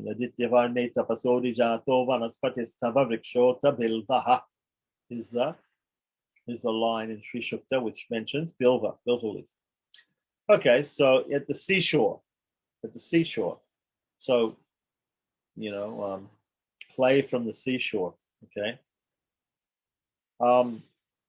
Clay from an anthill. Clay from an anthill in Sanskrit is called Valmiki Mritika. Mritika means earth. Valmiki is Sanskrit for anthill. Or especially from a holy place related to Lord Hari. So a holy place has some clay, you can definitely use that clay as tilak. Can be used for tilak. One can collect clay for tilak beneath the flowing water that has bathed Lord Vishnu. So if Vishnu Charanamrita flows on the earth on some clay, then you can use that clay for tilak. One should devotedly collect clay from the Venkata hill, which means Tirupati, Tirumala hill, Sri Rangam, right? Kurmachetra. Kurmachetra is in Orissa, or northern Andhra Pradesh or southern Orissa, right? Dwaraka, which is on the seashore in western Gujarat. Prayag is also over there. Prayag is, I'm sorry, not Prabhas, Prayag. Prayag is the confluence of the Ganges and the Yamuna. Prayag, Allahabad, Banaras, that area. Nrsimha Chetra, exactly what's meant by Nrsimha Chetra, we don't know, but it probably means Ahobilam in South India, or it could just mean a place where there's a Narasimha temple. Varaha Chetra, there's a Varaha Chetra in South India. I'm not exactly sure what the name of the place is, but there's a big Varaha temple there.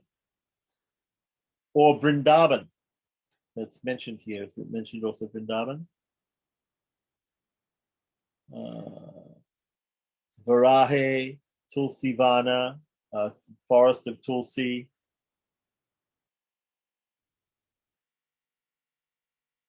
Anyway, many places. And then mix it with water that has washed the lotus feet of Lord Vishnu. So here it's mentioning that we can put tilak on, and when we put tilak on, we can actually use Charanamrita to mix in with the water, with the clay. The water that we use can be the Charanamrita water. By using this clay, one should decorate his body with tilak and come before the Lord. One can also collect clay from the transcendental abode of the Lord. Okay, exactly what that means. Some Hari Chetram, some divine holy place, one of the holy places associated with the Lord's Leela. Yep. So continuing on, we're going to talk about specifically. So here above, this one was telling us in general, there are general places where we can get these different types of holy earths to use as tilak, or Vaishnava tilak.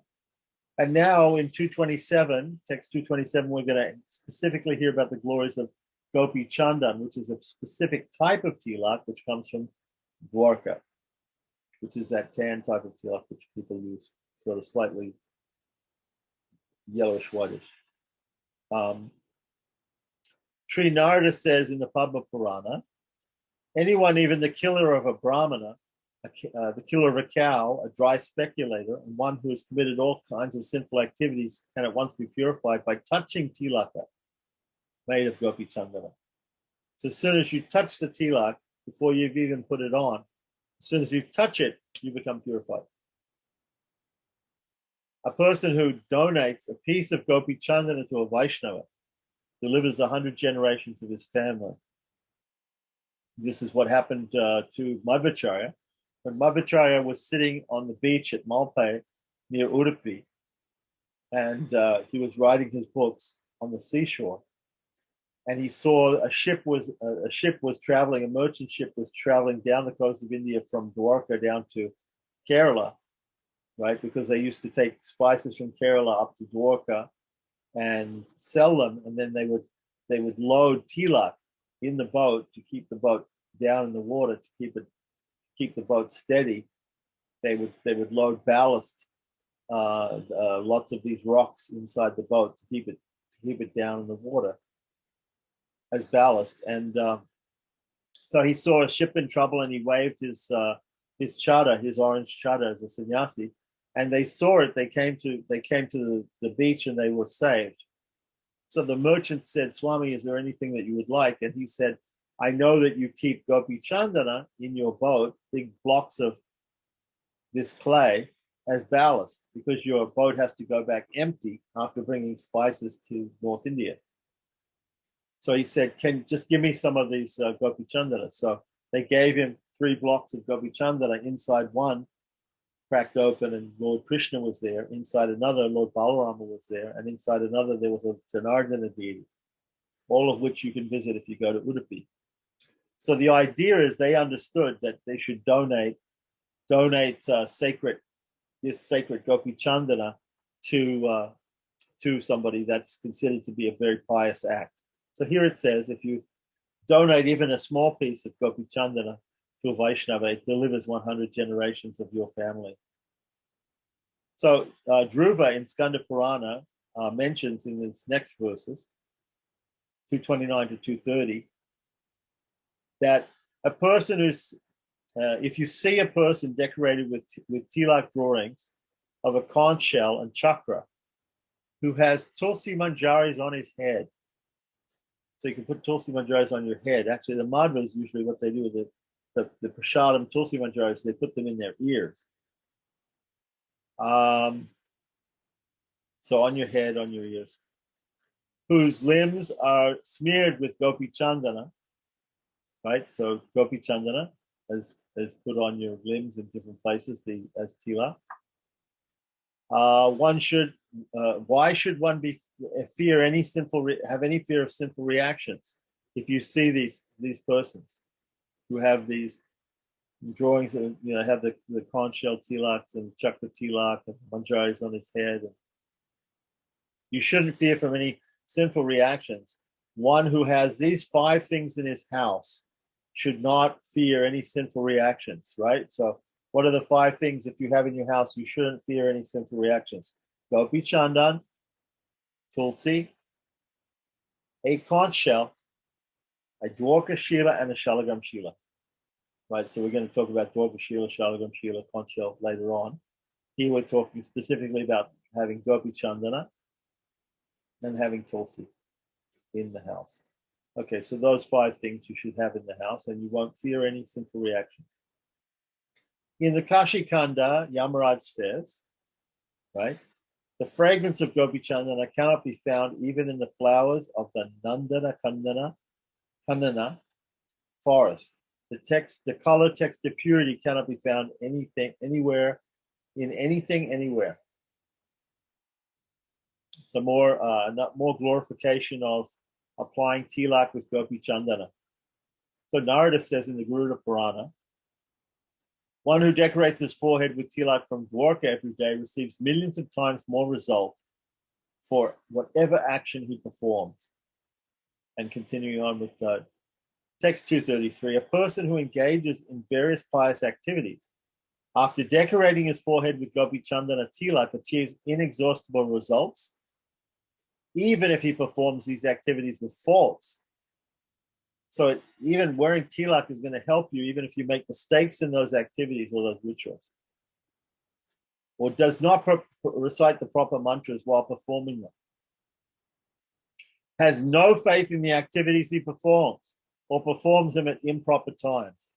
So all these mistakes, mantrahinam, kriyahinam, bhaktihinam, all these different mistakes that we might make in a ritual, they are all alleviated by simply wearing tilak, Gopi Chandana tilak. Continuing on, text 234 to 235. O Garuda, because this is Garuda Purana, so it says, O Garuda, the piety of Brahman receives by visiting Prayag, right, the confluence of the Ganges and Yamuna, during the full moon day of the month of Magh, which is a very holy day to take bath at the Prayag, at the Triveni, at the confluence of those holy rivers, or by visiting Kurukshetra during a solar eclipse. Remember Lord Krishna and the Pandavas, and they all went to, even the people from Vrindavan went to Kurukshetra during a solar eclipse to take bath, right? Can be achieved if he simply decorates his forehead every day with the beautiful tilak using Gopi Chandana. So, you don't have to bother going to Prayag in the full moon day of Magh or to Kurukshetra during a holy eclipse. If you just put tilak on with Gopi Chandana, you're benefited in the same way. Such a person becomes eligible to to reside in the abode of Lord Vishnu. Sri Hari, meaning Krishna, the killer of Kamsa, right? Krishna killed Kamsa in the arena, right? In Mathura. Resides in the houses of those who keep Gopi Chandana for putting on tilak. So once again, just keeping Gopi Chandana in your house is pleasing to the Lord. Obviously, you're keeping it in your house because you're going to use it. I'm not suggesting anybody should just keep tilak in their house and that's it. They should use it. They should put it on. So text 236 to 237, some more about this. One who regularly decorates his forehead with tilak from Dwarka, which destroys the contamination of Kali, the age of Kali, which is always pure, and which is combined with the holy name of Hari, right? So when we put it on, we mention all the different names of Hari, Kesava, Narayana, Madhava. Will never see Yamaraj. He'll never see Yamaraj, even if he's the most sinful person. So the person might be very sinful, and sinful people have to go to see Yamaraj, but if he wears tilak, regularly wears tilak, he won't have any contamination from the age of Kali, and he will never go to see Lord Yamaraj after death. One whose arms, forehead, chest, and head are decorated with Gopi Chandana tilak at the time of death is transferred to the transcendental abode of Lord Vishnu, even if he's the killer of a child, a cow, or a Brahmin, which are heinous crimes, mahapapas. So it's interesting here because it says the arms, the forehead, the chest, and the head, right? So it says these arms, forehead, chest, and head. So two arms, forehead, chest, and head. I believe this is there. Some sampradas, I think even some people take this pramana to mean that the 5 places is enough instead of 12. I think the Swaminarayan people, who is an offshoot of the Sri Sampradaya, they say we just need 5 places. They only put on tilak in 5 places. Of course, abbreviated, instead of putting on the 12 places, you can also put on 5 places. You can also put on 1 place or 2 places. Some people put on the forehead and the back of the neck if they're in a hurry. That's also there in some sampradayas, especially Sri Sampradaya, or just the forehead. So, continuing on with text 238. O foremost of birds, Garuda, by the mercy of Sri Hari, a person who puts tilak on his forehead with Gopi Chandana becomes relieved from the distress caused by the position of the planets. So any astrological problem he has, as well as from Rakshasas, which means demons.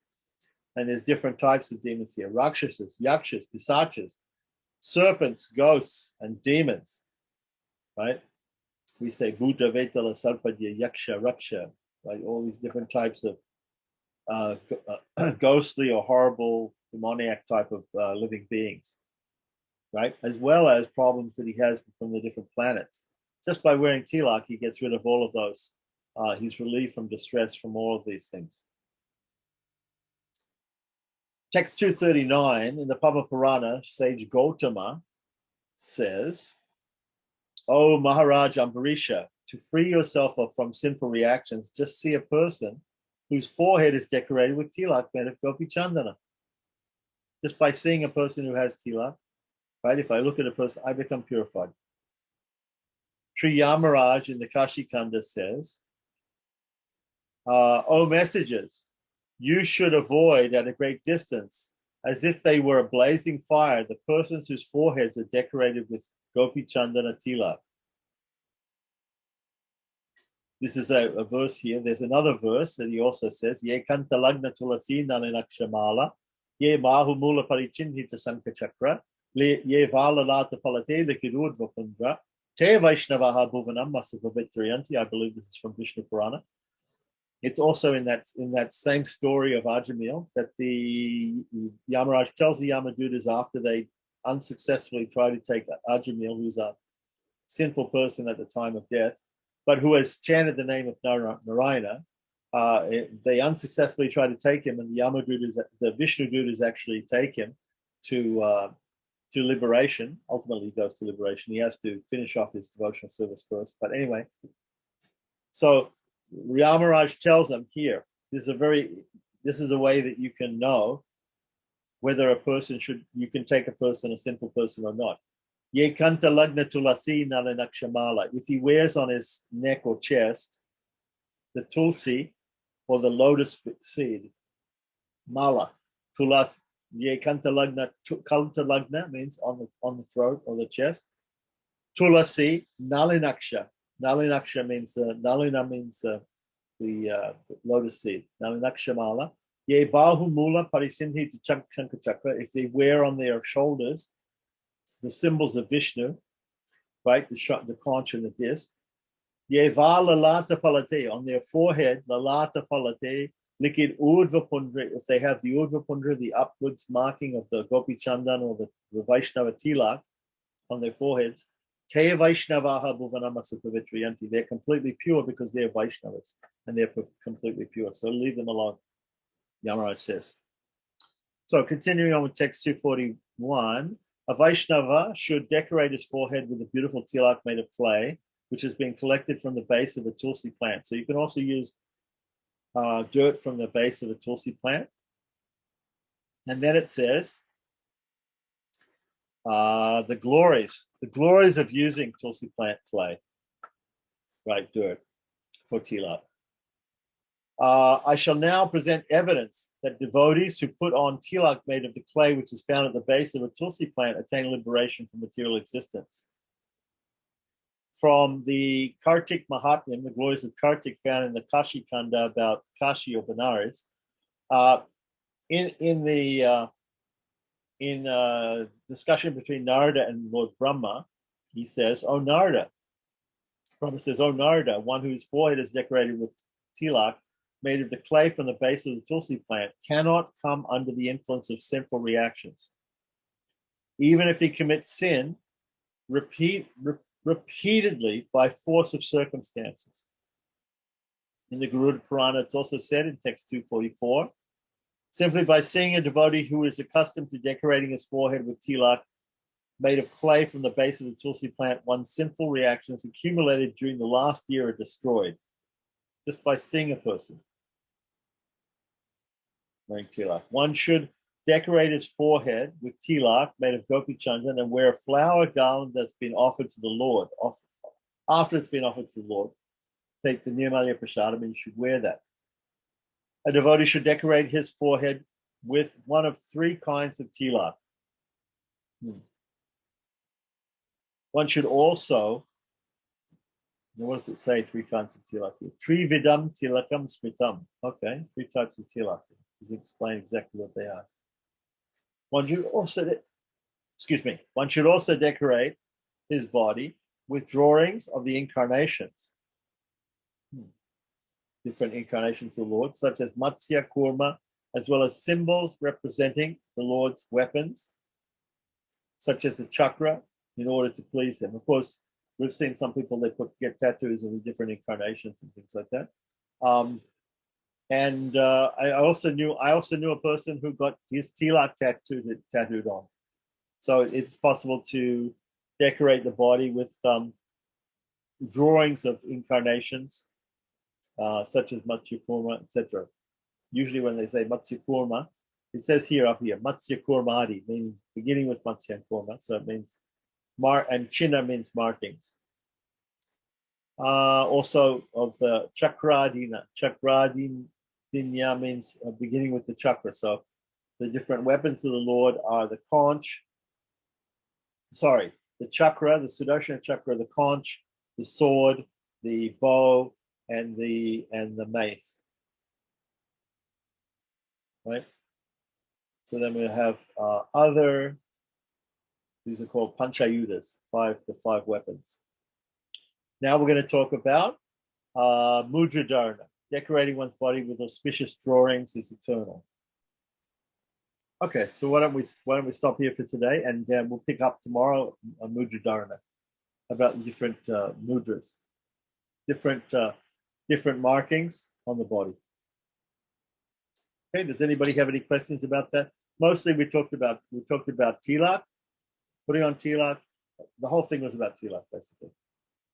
Yeah, today.